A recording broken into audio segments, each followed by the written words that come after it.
In my TFSA, I'm putting $7,000 into 10 ETFs this year, $700 each, and then I'm not touching it. So some of my friends recently asked me where I am putting my TFSA money this year. I figured why not just share it with everyone. Quick background, I'm in my late 30s and I come from tech world. I've been investing in about 12 years now. As an investor, I like to take calculated risk, not gambling, but strategic investments on sectors and themes I genuinely believe in. Now this is my personal plan, not a financial advice.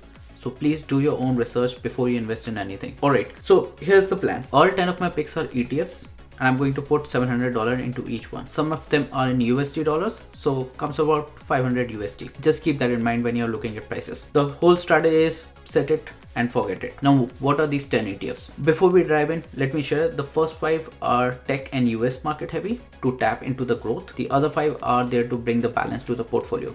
And every single one of these is something I can buy and not think about years. That's the goal. So first one on the list is Hack, which is a cybersecurity ETF. This one tracks companies like CrowdStrike, Palo Alto Networks, Fortinet, the big names in the cybersecurity space. Now, Hack is still trading around where it was last year, and honestly, that's exactly why I'm buying. Cybersecurity, in my view, is not going anywhere. Ransomware attacks are up 70% over a year. AI is creating new attack vectors, and every single company out there needs protection. So it's not optional anymore. So when this tech sector takes off, and I believe it will, I want to be already in. To me, this is a solid entry point for a long-term hold. Okay, one more thing, I'm doing this all through Questrade. They recently added fractional shares, which makes splitting money evenly across ETFs way easier.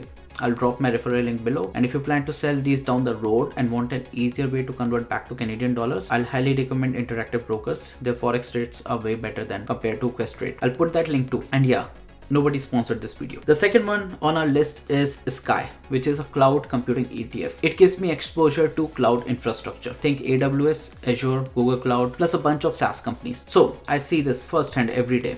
Cloud adoption is everywhere. Any company that wants to scale needs to move to the cloud data centers instead of maintaining their own servers. So it's just more cost effective and flexible. And with AI exploding right now, the demand for cloud compute is only accelerating. If you see Sky still trading around last year's levels, which tells me there's plenty of room to run. So I'm betting long term on it. The third one on this list is JEPQ, JP Morgan Nasdaq Equity Premium Income. This is a bit different. This is my pure income play. And it also gives me exposure to the big FANG companies like Apple, Microsoft, Nvidia, and all the usual suspects. Here's the thing though, these tech giants have already run up a lot. So instead of betting purely on more growth, I am letting JP Morgan's team to do the work for me. They do covered call strategies on these holdings and generate a 10 to 11% annual lead that gets paid out monthly. I'm not expecting massive upside here, but I'm also not expecting a crash. And if you just trade sideways for a while, I'm okay with that. The fourth one on the list is SCSG, the Schwab's US Dividend Equity ETF. This is my anchor. It gives me exposure to the rest of the US giants. We're talking about Coca-Cola,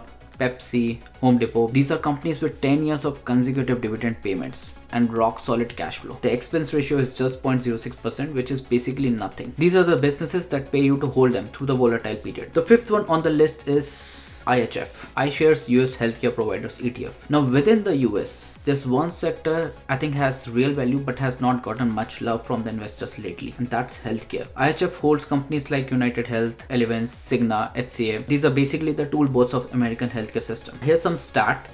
10,000 Americans turn 65 every single day. That's Medicare enrollment on autopilot. Healthcare is already 18% of US GDP and it's only going up. So in my view, these stocks are trading at a better entry point right now, and that's exactly why I wanted to get in. Quick note though, Questrade does not let you buy HF fractionally, so I'm buying the whole shares to get as close as to 700 Canadian, 500 USD as I can. Alright, my next two holdings are about getting exposure to the worldwide giants, specifically the emerging markets that I think are going to drive a lot of global growth over the next couple of years. The first one is MCHI. This is iShares MCSI China ETF. This is to give me the China exposure. I know there is a risk there, but if you look at the Chinese stocks, they're trading at 10 to 11 times earnings right now, where the S&P 500 is 22 times earnings. That's a massive discount. There is a geopolitical risk. There are property sector issues in China, but companies like Alibaba, Tencent, BYD, these are real companies with huge profits. And here's my thinking. If World War III happens, honestly, everyone loses. Nothing matters at that point. But what if the giants remain giants? What if things stabilize? Then I would feel pretty foolish having zero exposure to the world's second largest economy. So I believe when sentiment shifts on China, and eventually it will, things will move quick. So again, it's a calculated risk that I'm taking. The second one is an exposure to India market through INDA, iShares MCSI India ETF. So India just became the fourth largest economy in the world, barely surpassing Japan. We are talking about 1.4 billion people with a median age of just 28. Manufacturing is shifting from China to India.